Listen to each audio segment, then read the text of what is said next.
좋은 아침입니다. 오늘은 3월 31일 월요일입니다. 즐겁고 감사한 하루 되시기 바랍니다. 오늘 말씀은 누가복음 17장 20절부터 37절까지 말씀입니다. 오늘 말씀에 보면요, 바리새인들이 하나님의 나라가 언제 오느냐라고 예수님에게 질문을 하는 것이 오늘 말씀의 시작입니다. 그런데 이제 이 바리새파 사람들이 한 하나님의 나라는요, 우리가 기대하고 있는 하나님의 나라하고는 조금 다릅니다. 그들이 질문한 이 하나님의 나라는 세상의 종말을 의미하고 있고요. 우리가 기대하고 있는 하나님의 나라는 들어가는 것에 대한 기대감이 있는 거죠. 그것도 예수님의 대답을 가지고 공격하려고 하는 의도를 가지고 질문을 하고 있다라고 좀 볼 수가 있습니다.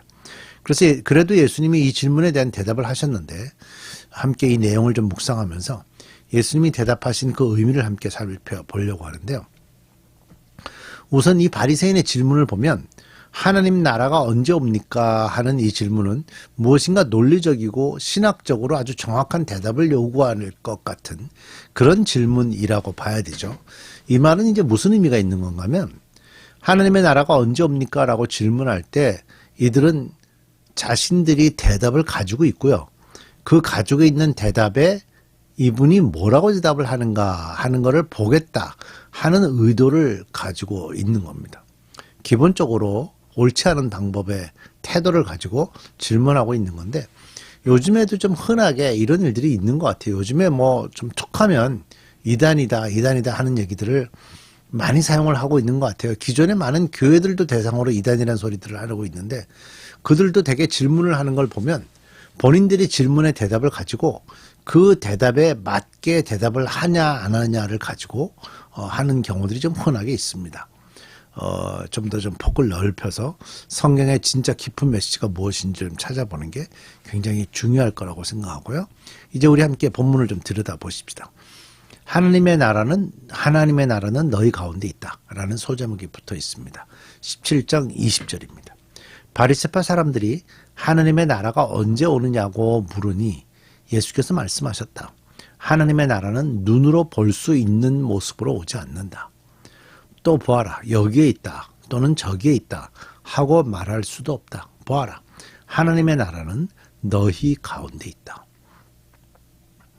그러니까 이제 바리새인들이 기대하는 모습으로 하나님의 나라가 오는 것이 아니고 또 마치 물건이 여기저기에서 볼 수 있는 것처럼 하나님의 나라도 그런 것이 아니다라고 말씀하는 거죠. 또 하나님의 나라가 너희 안에 있다라고 말씀하셨기 때문에 우리 마음이 평안해지는 것이라는 것도 예수님의 대답이 아닙니다. 그래서 우리 마음에 평안함을 누리면 된다 뭐 이렇게 가르쳤던 시절도 있었죠. 그것도 예수님이 말씀하셨던 하나님의 나라는 아닙니다. 하나님의 나라가 온다는 것은요, 왕이 올 때 할 수 있는 표현입니다. 왜? 나라가 형성이 되는 건데 그 나라가 형성된다는 것은 새로운 왕이 세워져야 그 나라가 형성이 되는 거겠죠. 그래서 지금 왕이신 예수님이 그곳에 와 계시기 때문에 이미 천국이 이루어졌다라는 대답을 하는 겁니다. 하나님 나라는 너희 가운데 있다. 예수님이 그렇게 대답을 했죠. 바리새인들이 기대했던 하나님의 나라는 올 때 뭔가 화려하고 웅장하고 놀라운 모습으로 임할 것이다라는 그런 기대를 가지고 질문을 했고요. 또 그런 시기가 되면 그동안에 자신들이 누구보다도 열심히 하나님을 섬겼기 때문에 하나님의 율법을 잘 지켰다고 생각하기 때문에 자신들은 아주 높은 자리에 앉을 것이라고 기대하고 이런 질문을 했는데 예수님의 대답이 달랐죠. 또 그들이 그런 질문들을 한 것에는 하나님의 나라가 임하는 순간에는 정말 많은 표징, 사인이 있을 것이다 라고 기대를 했는데 예수님의 대답이 너무나도 평범해 보였습니다. 그러니까 유대인 바리새파 사람들의 기대를 전혀 채우지 못했다라는 거죠. 그런데 사실 왕으로 오신 예수님은 실제적으로 그 땅에 그 당시 오셔서 많은 이적들과 표징을 행하셨습니다. 병자들을 고쳤고 풍랑이 일었던 갈릴리 호수를 잔잔케 하셨고 죽은 자를 살리셨고 죄인들과 세리들과 함께 식사를 하시면서 왕으로서 해야 될 사역들을 예수님이 직접 다 감당하셨죠. 하지만 그들 바리새인들은 예수가 누군지를 전혀 몰랐어요. 그 예수가 그렇게 많은 표징과 이적들을 행하시는데 그런 것들을 전혀 이해하지 못하고 그 예수를 어떻게 하면 잡을까? 그 예수를 어떻게 하면 십자가를 못 박을까? 그런 것들에 더 집중을 하고 있었습니다. 결국 그들은 예수님의 이 말을 전혀 이해할 수 없었고요. 또 이제는 이제 예수님의 제자들에게 정말 예수님의 말씀을 잘 이해해야 되는 제자들에게 조금 더 구체적인 말씀을 하게 됩니다. 그래서 아랫부분에 보면요. 제자들에게 특별히 하신 말씀이 이제 나오게 되는데요. 위에 바리새인에게 하신 말씀과 조금 다르고 아주 구체적으로 하나하나 말씀하시니까 우리도 좀 하나하나 살펴보도록 하십시다. 22절입니다. 그리고 제자들에게 말씀하셨다. 너희가 인자의 날들 가운데서 단 하루라도 보고 싶어 할 때가 오겠으나 보지 못할 것이다. 사람들이 너희들어 말하기를 보아라 저기에 있다 또는 보아라 여기에 있다 할 것이다. 그러나 너희는 따라 나서지도 말고 찾아다니지도 말아라. 메시아라고 하는 사람들이 때가 되면 여기저기서 자꾸만 나타날 거라는 거죠. 근데 그 사람들은 다 사기꾼이라는 거예요. 그들을 따라 나서지도 말고 찾아다니지도 말라는 거예요.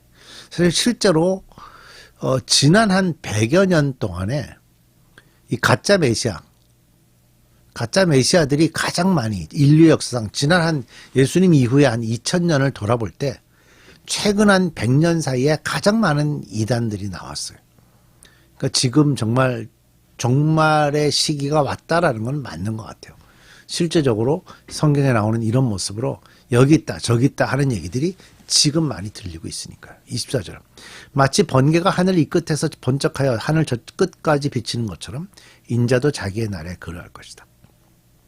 그리스도가 이 땅에 오시는 그 순간에는 아주 빠른 순간 갑자기 세상이 변할 것이라는 거예요. 번개가 번쩍하는 건 굉장히 짧은 순간이죠.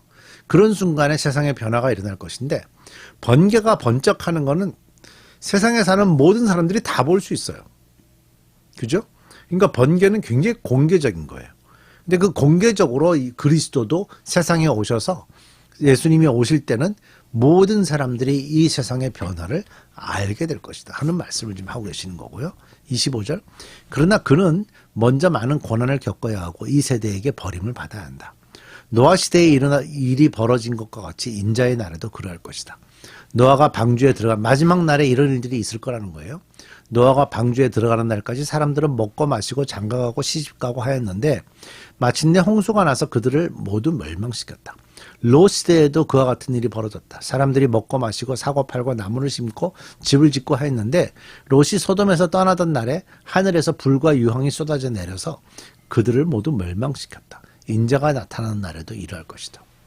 예수님 오시는 그 시기에도 사람들은요 먹고 마시고 장가가고 각자 해야 될 일들을 다 하게 될 거예요. 나무를 심고 뭐 집을 짓고 했다 그랬잖아요. 합니다. 이것이 잘못이 아니에요. 예수님 오시는 그 순간에도 우리는 먹고 마시고 장가가시고 나무 심고 집을 짓고 다 해요. 그러나 우리는 계속 깨어서 그런 해야 될 일들을 다 하면서도 깨어서 종말을 준비해야 되는 거예요. 이런 것을 하지 말라는 얘기가 아니에요. 이런 것들도 해야 되지만 인간의 삶에는 반드시 심판이 있어요. 그래서 그 심판을 준비해야 되는 겁니다. 종말을 준비해야 되는 겁니다. 우리가 해야 될 것들을 하면서 우리가 깨어서 항상 그 종말을 예비하고 살아가야 된다는 거죠. 31절 보세요. 그날에 지붕 위에 있는 사람은 자기 물건들이 집 안에 있더라도 그것들을 꺼내려고 내려가지 말아라. 또한 들에 있는 사람도 뒤로 집으로 돌아가지 말아라. 롯의 아내를 기억하여라. 롯의 아내는 뒤를 돌아봤죠. 돌아보지 말라고 그랬는데 왜 돌아봤을까요? 뭐 궁금함 있을 수 있어요. 그러나 아마 대표적인 거는 본인이 그동안에 살아오면서 만들었던 많은 것들을 그냥 놓고 나온 것이 힘들지 않았을까요? 그래서 뒤를 돌아봤을 거예요. 이건 뭐냐? 지금 심판에 대한 말씀을 하나님이 하셔서 롯이 도망가고 있었는데 롯의 아내가 도망가고 있었는데요. 그 하나님이 말씀하신 것을 우선순위에 두지 않았다는 겁니다. 그래서 지붕 위에 있는 사람도 내려가지 말라는 거예요. 우선순위가 뭐죠? 하나님의 심판을 깨어서 받아들여야 될 순간에 그런 거 신경 쓰지 말라는 거죠. 그러면서 33절에 누구든지 자기 목숨을 보존하려고 애쓰는 사람은 잃을 것이요 목숨을 잃는 사람은 보존할 것이다. 우선순위에 대한 얘기예요. 내가 너희에게 말한다. 그날 밤에 두 사람이 한 잠자리에 누워있을 터이나 하나는 데려가고 다른 하나는 버려둘 것이다. 또 두 여자가 함께 맷돌질을 하고 있을 터이나 하나는 데려가고 다른 하나는 버려둘 것이다. 심판이 임할 때요, 이런 일이 일어나는 거예요. 뭐 정신없어요. 그래서 깨어서 우선순위를 두고 종말을 대비해야 되는 거예요. 제자들이 예수께 말하였다. 주님, 어디에서 그런 일이 일어나겠습니까? 예수께서 그들에게 말씀하셨다. 죽음이 있는 곳에는 독수리가 모여드는 법이다. 종말 때가 되면 이런 다양한 일들이 일어날 것이라는 거예요. 정신 차리시고요. 정신 차리시고 4월 한 달도 또 오늘을 포함해서 깨어있는 그리스도인으로 살아가시기 바랍니다. 우리 기도하겠습니다. 하나님, 새로운 한 주가 시작됐습니다. 이 한 주 동안 우리가 많은 일들을 겪게 되겠지만 그 안에서도 종말을 대비하는 그리스도인으로 살게 하시고 아무리 바쁜 일들 속에서도 예수 그리스도의 재림을 소망하고 기대하는 그리스도인으로 살게 해 주옵소서. 예수님의 이름으로 기도드립니다. 아멘.